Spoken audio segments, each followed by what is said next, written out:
está presente. Sí, Marcelo Bautista.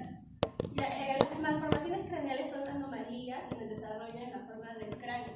Las podemos clasificar en sindrómicas y no sindrómicas, que van a ser caracterizadas por la presencia o ausencia de síndromes o enfermedades sistémicas en conjunto, junto con estas malformaciones. Es importante recalcar que las no sindrómicas son las más comunes y son las que no están acompañadas de síndromes juntamente con la malformación. Bien. A ver, vamos a determinar, diferenciar. No significa que son malformaciones únicas o solitarias. Y sindrómicas, porque esa malformación está formando parte de otras malformaciones. Está acompañada de síndrome. Bueno, los objetivos de definir las malformaciones craneales, sindrómicas y sindrómicas y las alteraciones que las acompañan, identificar las distintas malformaciones sindrómicas y no sindrómicas, así como su origen y manifestaciones clínicas. Bueno, ya vamos a empezar hablando de la escafocefalia. Aquí vamos a tener las suturas Ahí sagittarias. tienen el puntero. A ver, por ahí el amarillito, el botón amarillo nomás presiona.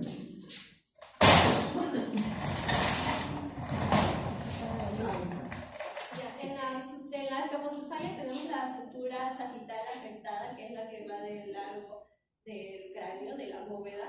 Aquí vamos a tener la característica de una cabeza larga y estrecha. Esto se puede dar debido a distintos factores.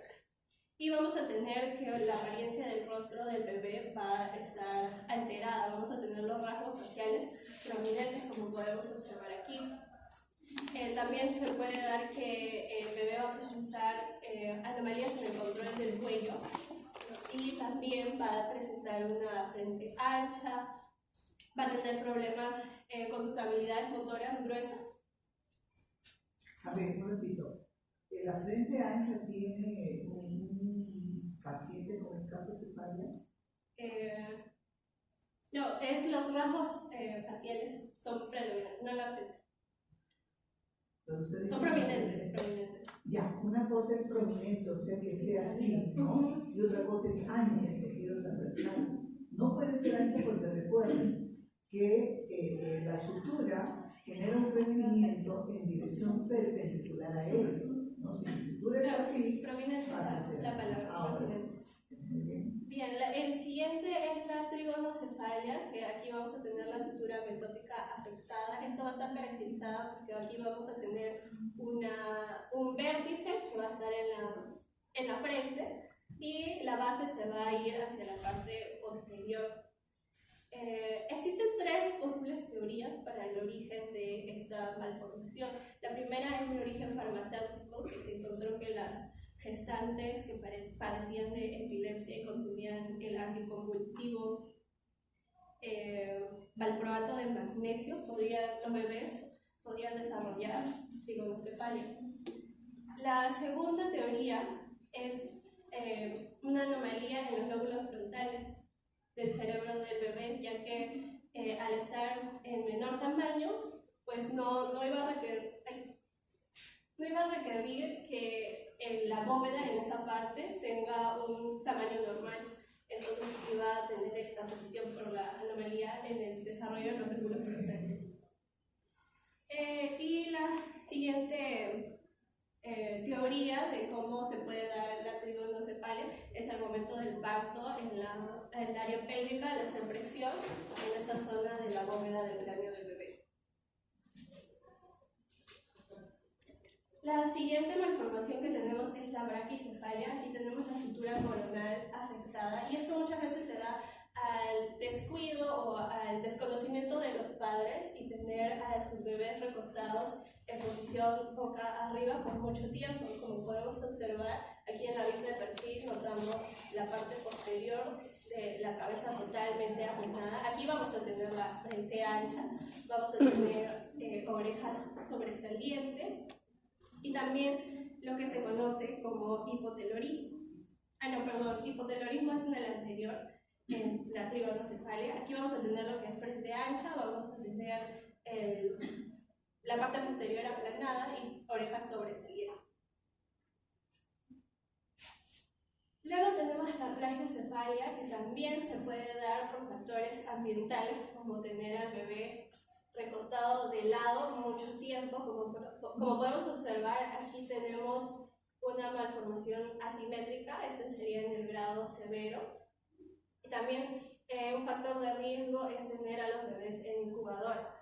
Al estar por mucho tiempo de lado pueden desarrollar plagiocefalia. Luego tenemos la turricefalia, que aquí son varias las suturas afectadas, como podemos observar. Aquí tiene una forma de torre en la parte superior de la bóveda. Esto puede darse por factores genéticos, por factores ambientales o mutaciones espontáneas que no permitan el correcto desarrollo de la bóveda craneal.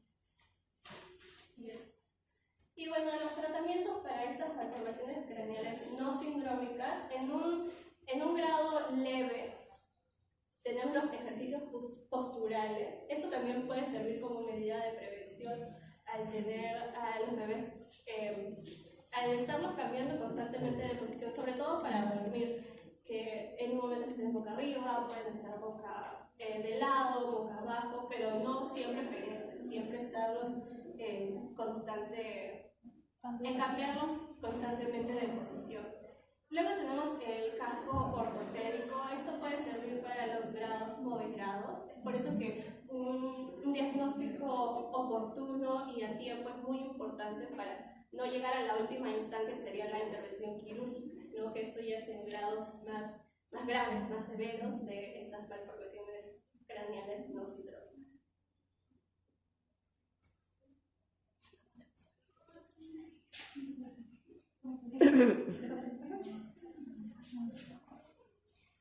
Ahora yo voy a hablar acerca de las malformaciones craneales sindrómicas.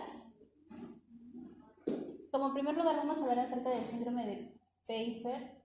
Este se va a dar porque va a estar transmitida de padres a hijos debido a un patrón autosómico dominante, lo que significa que una copia de gen va a bastar que sea alterado para que se pueda manifestar estas alteraciones.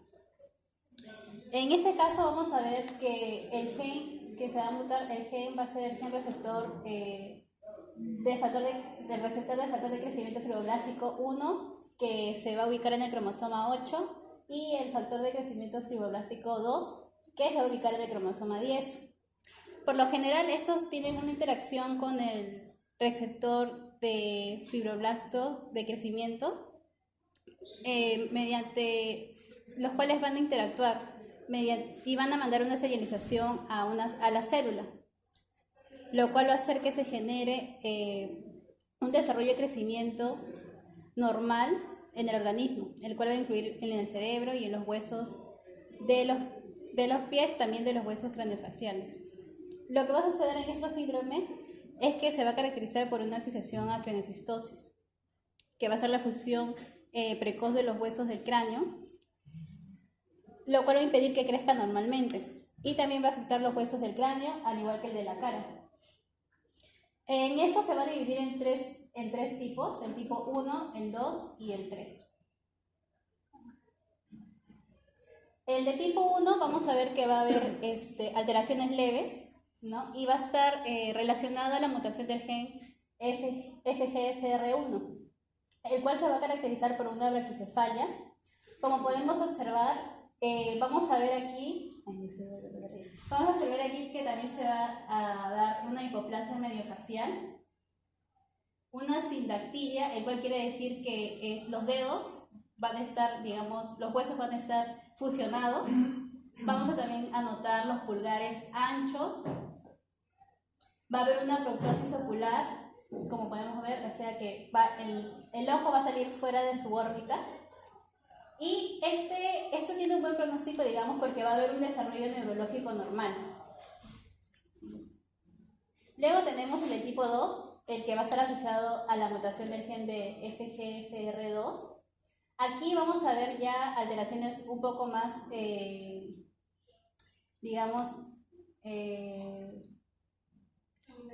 más Ajá, una alteración más prominente se fue la palabra.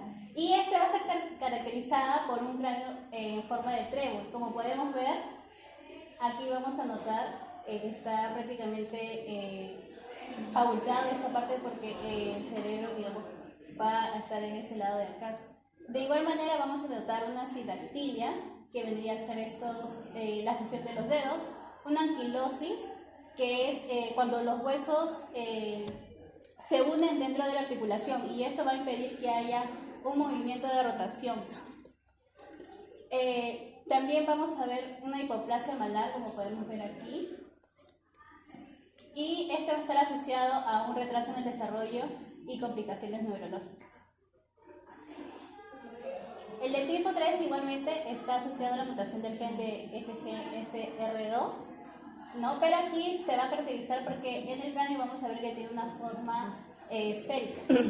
De igual manera vamos a notar una protrusión ocular, una anquilosis que solamente vamos a ver que se va a dar tanto en codo pero también en rodilla. Vamos a notar que el bebé va a nacer con dientes natales y está asociado también a un retraso de desarrollo y neurológico. Ahora voy a hablar acerca del síndrome de Goldenham. Este síndrome también se le llama el síndrome óculo-aurículo-ventral porque va a afectar estas partes. Y vamos a ver que se va a caracterizar porque solamente se va a presentar, o se va a manifestar de un lado de una cara. O sea, va a ser solamente, sí, en este lado, como podemos ver, solamente afectado el lado derecho. Y vamos a ver que se va a presentar apéndices preauriculares, como vemos aquí. También va a haber hemivértebras o también se puede dar ausencia de ellas. También vamos a ver costillas fusionadas, anostalmia o microftalmia, que quiere decir anostalmia que el bebé puede nacer sin un ojo, o una microftalmia como vemos aquí, que este ojo está más pequeño que el otro. Y vamos a ver que está asociado a un retraso mental en el 5% de casos. Luego tenemos el síndrome de Crouzon. De igual manera, este va a estar asociado al gen de FGFR2 y se va a caracterizar por una craneocistosis. Este síndrome vamos a ver que se va a manifestar por un hipertelorismo, que es la separación amplia que se da entre los ojos, también un estrabismo, que es la desviación del ojo que tiene, afectando así la discapacidad visual. También vamos a notar una nariz de pico de loro, hipoplasia maxilar y, como vemos en esta imagen, el paladar hendido, lo cual va a ocasionar que al no tener espacio los dientes se van a apiñar. Siguiente. El síndrome de Pierre está asociado al desarrollo defectuoso del primer arco braquial, en los cuales se van a dar manifestaciones como lo que vemos aquí. Se va a dar una micrognatia, que quiere decir que la mandíbula va a crecer menos de lo debido, lo cual va a originar que se genere una fisura del paladar, ya que la lengua va a ir hacia atrás, originando que se genere eso de aquí. Y de la misma manera se va a originar una glosoptosis, ¿no? Que la lengua va a ir hacia el lado de la faringe. Esto va a impedir que el paciente, digamos, que lo tenga, se genere dificultades tanto en el habla, en la deglución, en la fonación también. Luego tenemos el síndrome de Treacher-Collins, ¿no? El cual se va a dar por una mutación en el cromosoma 5. Como podemos ver en la imagen, vamos a ver que va a haber una implantación baja del pabellón del oído. Va a haber de igual manera una hendidura palpebral. Como vemos aquí, esta hendidura palpebral lo que va a hacer que se genere que, como que digamos que esté hacia abajo, caído. Va a haber una hipoplasia de mentón y mandíbula. Como podemos ver acá en la radiografía, no sé si notan, aquí falta el hueso malar. Eso va a originar que haya una hendidura de los músculos y los músculos también sean hipoplásicos, debido a que no está este hueso presente. También vamos a ver un paladar fisurado y diastemas múltiples y severos. Como estos síndromes van a ser de diferentes manifestaciones, ¿no? Lo que aquí se va a dar en un tratamiento va a ser un tratamiento multidisciplinario y también va a estar acompañado siempre de un psicólogo, no tanto como para el paciente como para que los padres, para que sepan cómo actuar frente a estos síndromes que presentan sus hijos. Entonces, como conclusiones, tenemos que las malformaciones craneales no sindrómicas son anomalías en la forma del cráneo que no están asociadas con ningún síndrome genético específico. Estas malformaciones pueden deberse a una variedad de factores, como factores genéticos, ambientales o desconocidos. Existen diferentes síndromes craneales sindrómicos, los cuales son causados por defectos en el primer arco y segundo arco braquial, afectando así la arquitectura facial, la deglución y la respiración. Adelante. Y esas son las referencias. Gracias.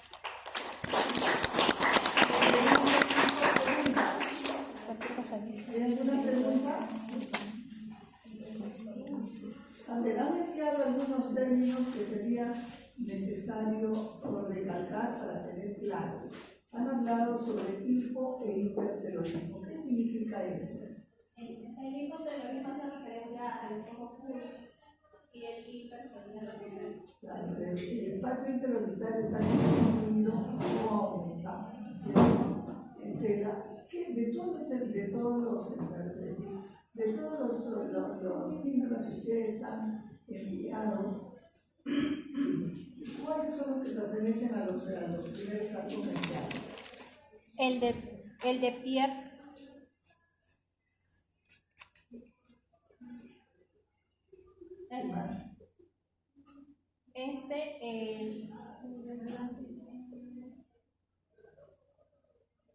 Eso también. Es de atrás. Goldenhal y el Treacher-Collins, ¿no es cierto? Los tres, ajá. ¿Cuál es la diferencia entre una braquicefalia y una plagiocefalia? Que en la braquicefalia tenemos el aplanamiento de la parte posterior, y mientras que en la plagiocefalia es solamente un lado, causando asimetría en la columna. La braquicefalia puede afectar la sutura coronal o la sutura plantaria. Puede ser anterior o posterior. Pero están afectadas las dos, porque tenemos dos, ¿no es cierto? Dos. Esta es una braquicefalia. Y por lo tanto, tenemos una cara aplanada, ¿no? Por ejemplo, el síndrome de Crusoe tiene craneosinostosis, pero es un braquicéfalo. Tiene la cara aplanada, porque miren, la sutura coronal está así, entonces debe crecer hacia adelante, perpendicular. Por eso no crece, por eso es aplanado. Cuando está afectado la parte posterior, han visto ustedes, tienen la parte occipital aplanada. Esa es una plagio.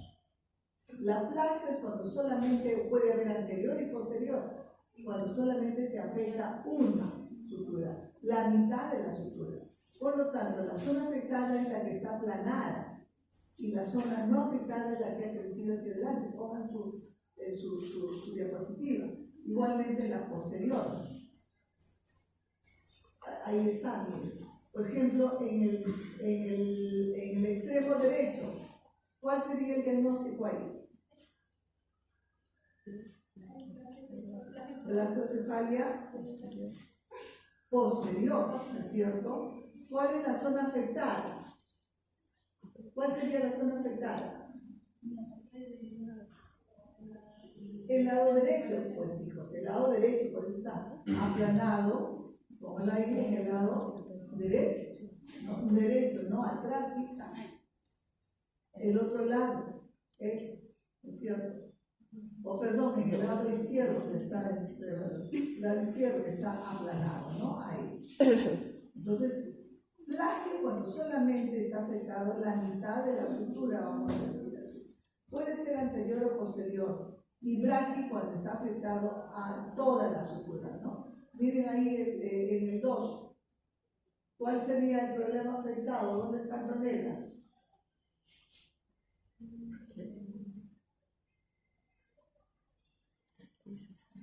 Si yo les pongo una foto ahí y digo diagnóstico de la malformación o alteración, estructura afectada, ¿qué me diría?